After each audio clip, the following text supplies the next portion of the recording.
Hello everyone, ये video जो मैंने बनाया है ये वाइटमिन्स के रोल के रिगार्डिंग है कि कोविड पेशेंट्स में वाइटमिन का क्या रोल है। या अगर इसको हम दूसरी तरीके से कहें कि अगर हमने पहले से वाइटमिन्स ले रखी हैं, अगर हम कंटिन्यू वाइटमिन्स ले रहे हैं तो आगे चल के हमें क्या बेनिफिशियल हो सकता है अगर हमें खुदा न खास्ता कोरोना हो जाए तो। So let's start.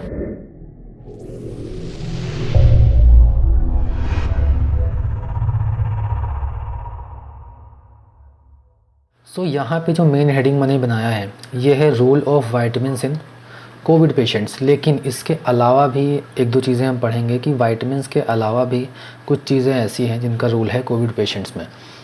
स्टार्ट करते हैं अपन वाइटामिन डी से।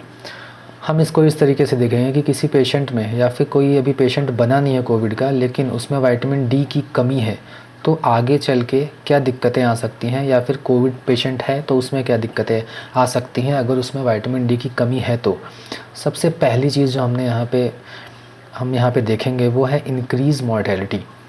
जो हॉस्पिटलाइज्ड पेशेंट है, मैंने आपको बताया था अपनी वीडियोज़ में, हॉस्पिटलाइज्ड पेशेंट्स वो होते हैं जो सीवियर केसेस के अंडर आते हैं, जो सीवियर बन चुके हैं या फिर मॉडरेट से सीवियर में कन्वर्ट हो रहे हैं, उनको हम हॉस्पिटलाइज़ कर लेते हैं, जिनमें ऑक्सीजन का सैचुरेशन घट रहा है, ठीक है, रेस्पिरेटरी रेट इंक्रीज़ हो रखा है उनका काफ़ी, प्लस दूसरे सिम्टम्स तो हैं ही।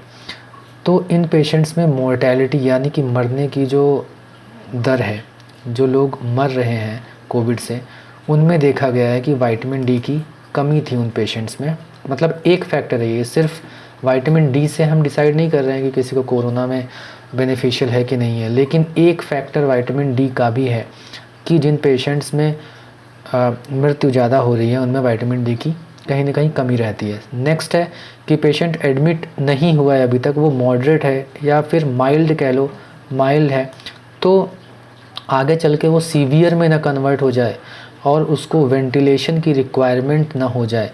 तो ऐसे पेशेंट्स में देखा गया है कि विटामिन डी की अगर कमी थी उन पेशेंट्स में तो वेंटिलेशन का रिक्वायरमेंट बढ़ रहा था उनका, यानी कि उनको ज़्यादा वेंटिलेशन की ज़रूरत पड़ रही है, जल्दी वेंटिलेशन की ज़रूरत पड़ रही है जिनमें विटामिन डी की कमी थी।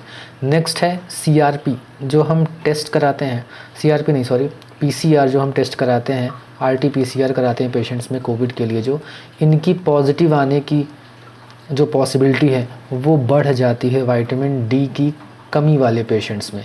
हालांकि जिनका पीसीआर नेगेटिव आता है इसका मतलब ज़रूरी नहीं होता कि उनको कोविड नहीं है, लेकिन फिर भी एक प्लस पॉइंट है विटामिन डी का कि अगर विटामिन डी किसी पेशेंट्स में अच्छा खासा है तो पीसीआर नेगेटिव आने के चांसेस बढ़ते हैं और कहीं ना कहीं एक पॉजिटिविटी आती है पेशेंट में कि कोविड नहीं है उस पेशेंट को।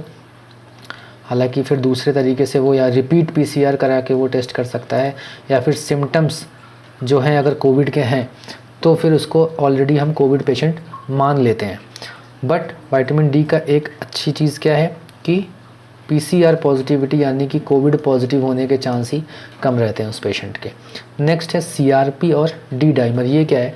सीआरपी और डी डाइमर जो है ये हम कराते हैं पेशेंट्स में जो कोविड वाले होते हैं और मॉडरेट या सीवियर पहुंच चुके हैं, इन पेशेंट्स में कराते हैं। और इससे हम ये देखते हैं कि पेशेंट की सीवियरिटी कितनी है, पेशेंट कितनी बुरी हालत में है या कितनी अच्छी कंडीशन में है, वो हम देखते हैं कि पीसीआर और डी डाइमर उनमें कहीं बढ़ा तो नहीं है।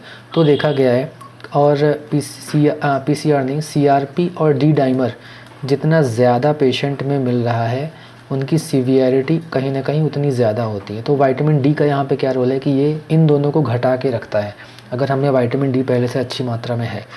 नेक्स्ट है क्लियरेंस, तो ये हमने कर लिया। क्लियरेंस ऑफ वायरस, जो कोविड का जो वायरस है उसका क्लियरेंस यानी कि बॉडी में जो वायरस है वो घट रहा है कि नहीं घट रहा है।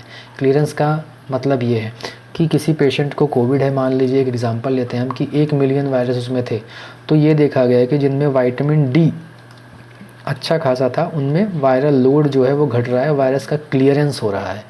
इसका मतलब धीरे धीरे वायरस घट रहा है उनकी बॉडी में। नेक्स्ट है ओबेसिटी से रिलेटेड। देखा गया है कि विटामिन डी जो है ये जिन पेशेंट्स में कम रहता है, और वो किन पेशेंट्स में कमी ज़्यादा मिल रही है, वो ओबेसिटी वाले पेशेंट जो हैं, ओबीस पेशेंट है, बहुत ज़्यादा मोटे पेशेंट्स हैं, उनका लाइफस्टाइल अच्छा नहीं है, बहुत मोटापा है उनको, तो ऐसे पेशेंट में विटामिन डी की कमी पाई गई है। नेक्स्ट है जो हार्ट डिजीज़ है, ये जो CHF मैंने लिखा है और CAD लिखा है, ये हार्ट डिजीज़ से रिलेटेड चीज़ें हैं, और ये डायबिटीज़ मेलाइटस है यानी कि शुगर की बीमारी, और ये है हाइपरटेंशन यानी कि जो रक्तचाप बढ़ जाता है पेशेंट्स में, वो है ये, ठीक है। प्रेशर जो बोलते हैं हम कि प्रेशर बढ़ गया है पेशेंट में, तो वो ये चीज़ है। तो ये तीनों चीज़ों का रिस्क जो है वो उन पेशेंट्स में बढ़ जाता है जिनमें विटामिन डी की कमी है। नेक्स्ट है वायरल रेस्पिरेटरी ट्रैक इन्फेक्शन। कई सारे वायरसेस होती हैं जो रेस्पिरेशन यानी कि सांस लेने का जो ट्रैक्ट है, जो नली है सांस लेने की, उसमें इन्फेक्शन कर देती है। तो ऐसे वायरसेस से हमारा इन्फेक्शन होने का चांस भी बढ़ जाता है अगर हमारे अंदर विटामिन डी की कमी है। तो नेक्स्ट हम देखते हैं कि विटामिन डी का जो नॉर्मल लेवल है वो कितना होना चाहिए। तो अगर आपने कभी विटामिन डी कराया है तो मोर देन या इक्वल टू 30 नैनोग्राम पर ml से ज़्यादा होना चाहिए विटामिन डी का लेवल।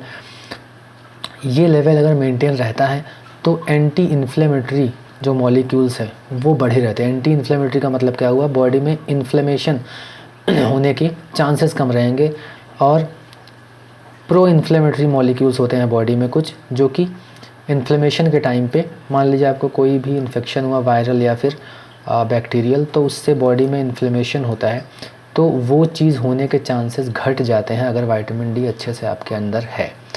तो ये पॉजिटिव संकेत है।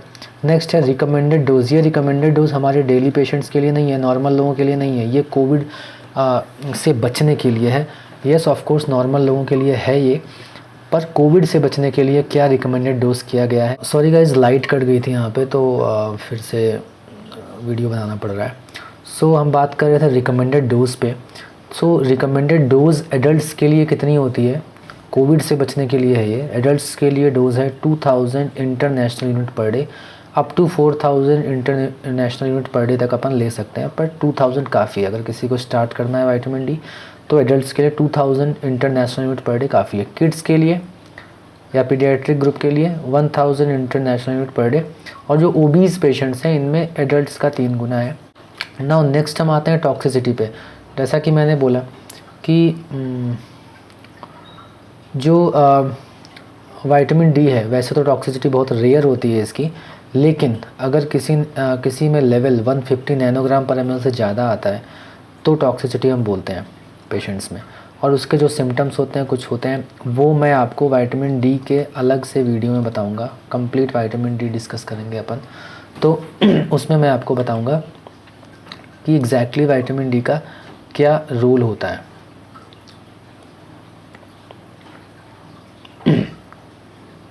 सो टॉक्सिसिटी मोर देन 150 नैनोग्राम पर ml पे होता है। विटामिन डी टॉक्सिसिटी के चांसेस सार्कोइडोसिस के पेशेंट्स में ज़्यादा होते हैं। अब ये क्या होता है ये मैं डिस्कस करूँगा फर्दर वीडियोस में, कभी अगर मैंने सार्कोइडोसिस डिस्कस किया तो उस टाइम पे।